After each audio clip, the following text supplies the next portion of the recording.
Bueno, continuamos conversando con Eduardo Fernández y con Claudio Fermín, hablando aquí una conversadita sobre la situación nacional y propuestas, ¿no? Claudio, te dejaba pendiente una pregunta con respecto a qué capacidad de incidencia tienen ustedes en la oposición, en la mesa de la Unidad Democrática, frente a lo que está pasando, frente a esta ausencia de propuestas, frente a veces lo que uno percibe como una pérdida del foco político y del foco social en el país, ¿no? Bueno, gracias por esa pregunta, que es un tema, vamos a decir, un tema actual, caliente y no se puede evadir. Pero te pido Adelante. 2 minuticos porque quisiera comentar algo tan interesante que dijo Eduardo sobre cambiar, sobre rectificar, sobre corregir. Yo siento que primero somos seres humanos, no somos robots. Los seres humanos tenemos aciertos, cometemos errores, en unas etapas de nuestras vidas tenemos carencias, luego las suplimos, luego nos rodeamos y eso se ve en todas las manifestaciones de la vida. Si usted no puede solo con una inversión, se busca un socio, pide un pagaré. Si usted cree que no sabe suficiente, hace un curso de especialización o contrata a otro que sepa de lo que usted no sabe, ¿verdad? Así que rectificar es muy humano.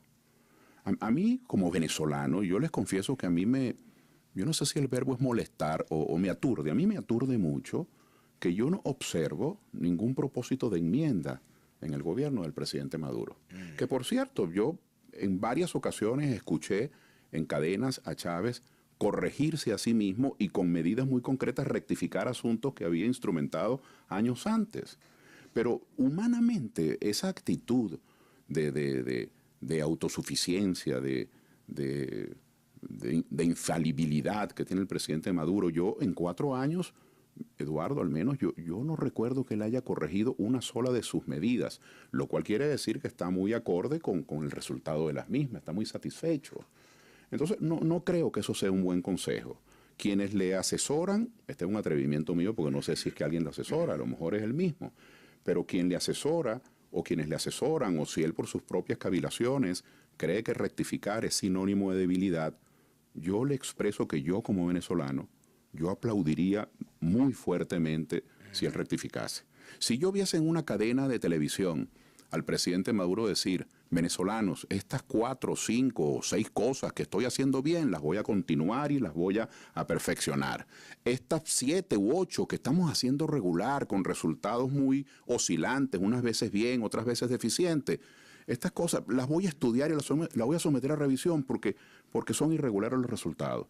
Y miren, venezolanos, así quisiera yo ver al presidente Maduro. Y estas 8 o 9 o 10 que han dado pésimos resultados, las vamos a eliminar. No se puede seguir actuando así. Eso sería una conducta racional. Un ser humano que las cosas positivas las profundiza, las cosas deficitarias o negativas las corrige, las dudosas las somete a evaluación. Eso es lo racional. Pero esa conducta prepotente conforme a la cual todo está bien, no me parece correcto. Y solamente una coletilla, un pequeño apéndice allí para terminar la idea de la rectificación. El presidente, en este caso Maduro, pero mañana Rodríguez, Fernández, Sifontes, Aristiguieta, como se llama el presidente de mañana, para no entrar a lastimar a nadie. Fernández, pero, Fermín, ese sí lo dije porque ese me gusta más. Pero entonces el presidente de mañana y el de hoy, ojalá fuese el de hoy también, tiene que hablarle a todo el país. Cuando el presidente Maduro se expresa alabando sus políticas, diciendo que son perfectas, que no cometen errores, que están blindados de todo punto de vista, que siempre la culpa la tiene el otro, la culpa siempre la tiene un tercero. Él le está hablando solamente a ese 20% que lo está respaldando. A más nadie, no le está hablando al resto del país. Pero si el presidente Maduro se resteara, como decimos en criollo, y respaldase con convicción las cosas que le dicen los estudios que se están haciendo bien o que están saliendo bien, le estaría hablando a los suyos. Y si corrigiese las cosas que muchos creemos que se están haciendo muy mal, nos estaría hablando al resto del país. Yo quisiera un presidente que le hablara a todo el país, no a una mitad nada más. Así que yo siento que lo han secuestrado. Vendiéndole una imagen de hombre blindado, en el fondo lo han secuestrado en su autosuficiencia. Entonces ese llamado que hace Eduardo Fernández a rectificar, a cambiar, no es simplemente un modelo que tú ves en un rotafolio, en un video BIM, que te pasan en una exposición. No.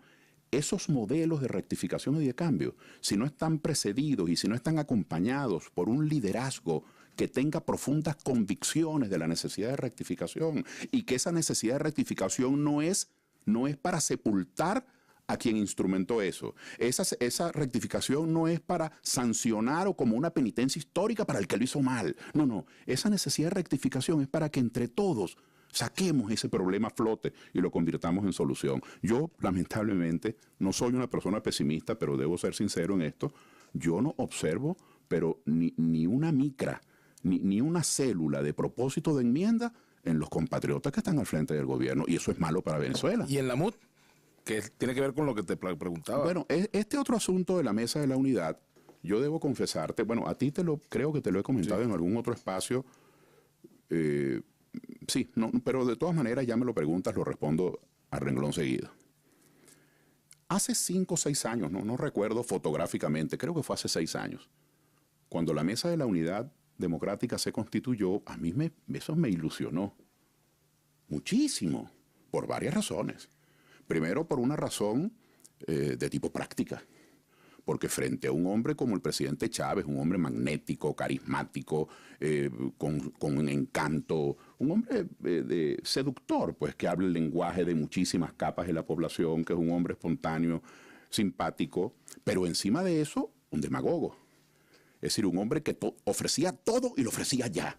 Un lenguaje, claro, y ese todo y ya, adornado con petróleo a $100, daba 2 o 3 muestras de respuesta y eso retroalimentaba de nuevo su carisma y su popularidad.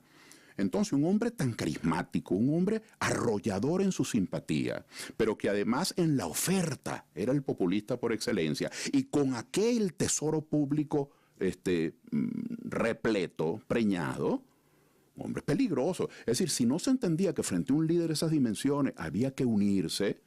Cuando yo vi que los diferentes partidos políticos convinieron en unirse más allá de su diferencia, yo dije, aleluya, este es un paso racional, porque están subestimando al presidente Chávez, no lo pueden subestimar, hay que promover una política de unidad, en primer lugar. Y en segundo lugar, porque también unirse era un propósito de enmienda de esos partidos sectarios, liderizados por caudillos, por autócratas, con unas visiones autosuficientes.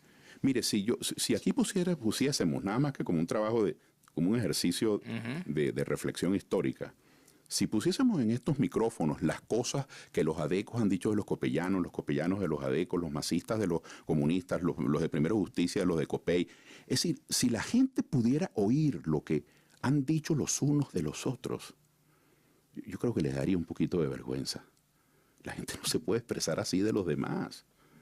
Entonces, unirse también era, ante el país, no solamente una manera práctica de enfrentar a un hombre tan arbitrario y tan carismático y además con todo en la hacienda pública, que nunca distinguió entre la hacienda personal y la hacienda pública, sino que era también un mensaje humano de que había un propósito de apertura.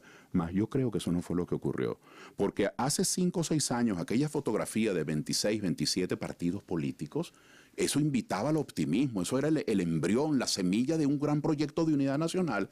Pero entonces, en vez de haber incorporado a las asociaciones de productores, a los sindicatos urbanos y rurales, a los estudiantes, a los académicos, a los pensadores, a los medios de comunicación que tanto luchan por la libertad de expresión, en vez de haber incorporado a partidos regionales, que despectivamente ellos llaman partidos de maletín. Pero hay movimientos regionales. Una vez me dijo un compañero de oposición, pero es que esos son 4 gatos. A mí me dolió mucho, porque si algo tenemos los demócratas, si algo nos une es la defensa de las minorías. ¿Qué importa que el partido tal tenga nada más que 500 miembros? Si es que ellos lo que defienden es la cuenca del río tal, por eso es un partido regional. Entonces me pareció que no era consistente. ¿Cuál ha sido el resultado? Que hoy, en vez de tener nosotros incorporados empresarios, productores del campo, de la ciudad, sindicalistas, gremialistas, estudiosos, académicos, partidos regionales, individualidades, en ese gran proyecto de entendimiento nacional, chavistas, o es que no son venezolanos, resulta que ahora se autodenominan el G4. Yo nunca he sentido a alguien que se alegre y que crea públicamente que está haciendo una gracia exponiendo su capacidad de espantar a los demás. El G4, ¿qué significa el G4? Claro, sobre pretexto de que son los 4 partidos que obtuvieron representación parlamentaria, entonces ahora en vez de ser un proyecto de unidad, porque la unidad, como yo la vislumbro hacia el mañana, la unidad se hace con sumandos, la unidad se hace abriendo puertas y ventanas, agregando, la unidad no se hace excluyendo. Entonces yo lamentablemente no quisiera haber dicho esto, quisiera haber dicho otra cosa, pero yo creo que ahí requerimos un proyecto de convocatoria distinta a estos líderes que no es por control de calidad ni por excelencia, es por otras razones que tienen una exclusión y una discriminación permanente. Creo que están viendo un mundo muy pequeño. ¿Qué dice Eduardo Fernández sobre estos comentarios de Claudio Fermín?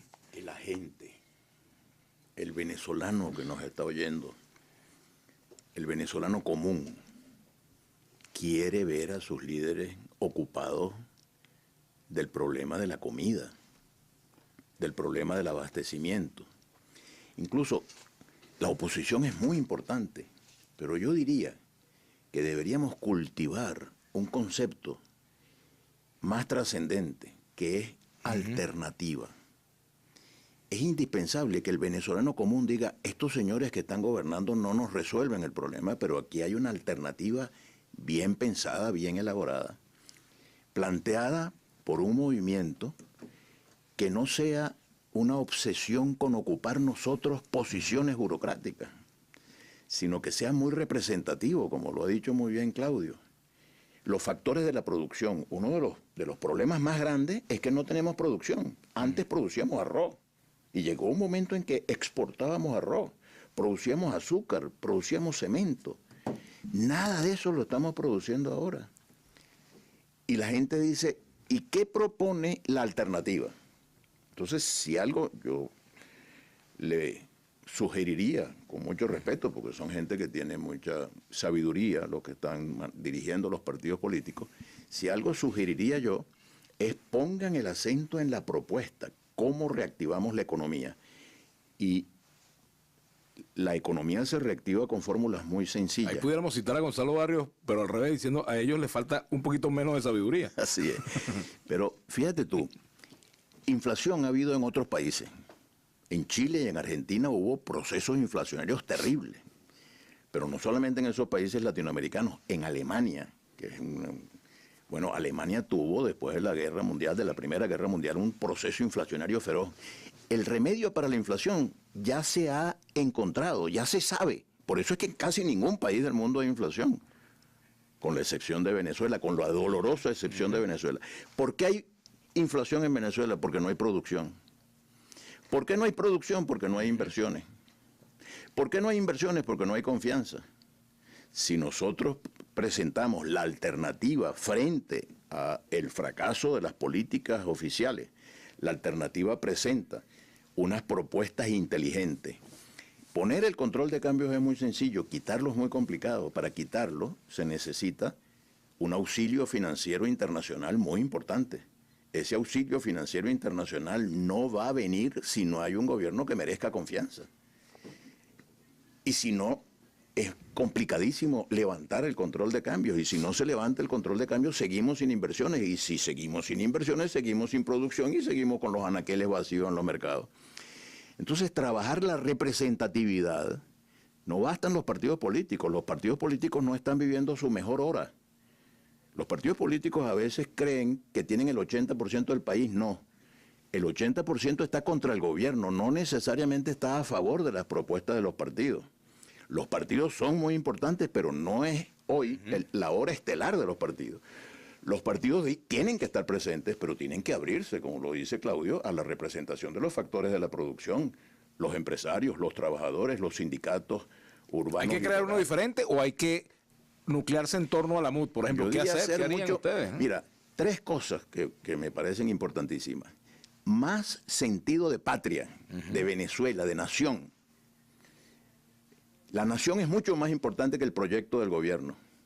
La nación es mucho más importante que los proyectos de los partidos que forman parte de la MUD. Pensemos en Venezuela. Amor por la nación venezolana. ¿Cómo ayudamos a Venezuela y a los venezolanos? Eso por una parte. Después, más propositivo. Oye, propuestas concretas de cómo es que vamos a resolver las cosas. Yo a veces siento que algunas propuestas son una copia de lo que está haciendo el gobierno. De repente, por ejemplo, en el lenguaje político, yo quisiera que el próximo gobierno tenga un lenguaje completamente distinto del actual. Ahora, cuando oigo a algunos voceros de la oposición, digo, cónchale, esto es una competencia de insultos y de degradación del lenguaje y de la calidad del debate político, que debería ser un lenguaje de respeto al ciudadano. Y por respeto al ciudadano deberíamos mantener un lenguaje de altura, de consideración y de convocatoria al esfuerzo de unidad nacional. Y luego, eso no es cuestión de resolver los problemas políticos, sino los problemas económicos y sociales que deberíamos trabajar para resolverlos mañana. Y en este diálogo y con estos facilitadores o con otro esquema de diálogo que se presente, tenemos que abordar el más urgente de los problemas, que es que la gente quiere comer y que la gente quiere tener medicinas para sus enfermos y que la gente quiere tener seguridad en las calles y circular con alguna tranquilidad. Entonces todos estos temas deberían estar mucho más presentes en el debate público de lo que yo siento que están. A mí me gustaría ver más que oposición quisiera una alternativa, una gente que diga, aquí están las ideas con las cuales se puede gobernar el país y se pueden llenar los anaqueles, se puede reactivar la economía. Nosotros en el instituto que tengo la responsabilidad de dirigir, que es un instituto de políticas públicas que se llama IFEDEC, presentamos un documento que se llamó Frente al 2016, Frente al 2016. Y hay una serie de propuestas para resolver problemas del funcionamiento de los servicios públicos, para reactivar la economía, para aprovechar mejor el petróleo, para industrializar el petróleo, para generar empleo en la población. Eso se le mandó al gobierno y a la MUD. Y se lo mandamos, lo presentamos ante toda la opinión pública, lo presentamos en los medios de comunicación social con propuestas para resolver los problemas que están afectando la calidad de la vida de los venezolanos. Queremos vivir mejor, los venezolanos queremos vivir mejor, y hace rato que cada día que amanece estamos peor que el día anterior. Ahora, fíjate, Eduardo y Claudio, ¿cómo hacer para que esta situación que ustedes han descrito tenga caminos de solución concreta? Porque tenemos un juego trancado, los poderes están peleados, no hay reconocimiento de unos hacia el otro, el diálogo tal y como lo conocimos, bueno, está, yo no sé si muerto, pero está en estado de coma por lo menos. ¿Cómo llegamos a ese momento en el cual, bueno, ahora vamos a concentrarnos en resolver los problemas institucionales y los problemas económicos y sociales? Por supuesto que nadie pretende dar fórmulas ni panaceas en intervenciones brevísimas de 7, 8 minutos. Son opiniones. Pero sí se puede dar pistas, enunciar las avenidas por las que uno está transitando intelectualmente, académicamente, políticamente.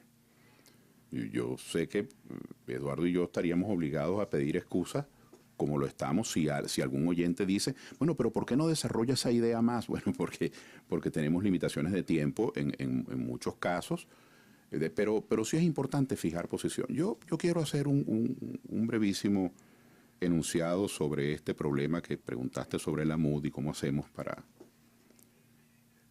bueno, desde mi óptica, ¿no? Yo soy un liberal, ¿no? Yo creo en la libertad. Sin libertad no habrá desarrollo económico ni crecimiento. Sin libertad no habrá mejoramiento del sistema educativo. Sin libertad no habrá mejoramiento de los servicios públicos ni competitividad.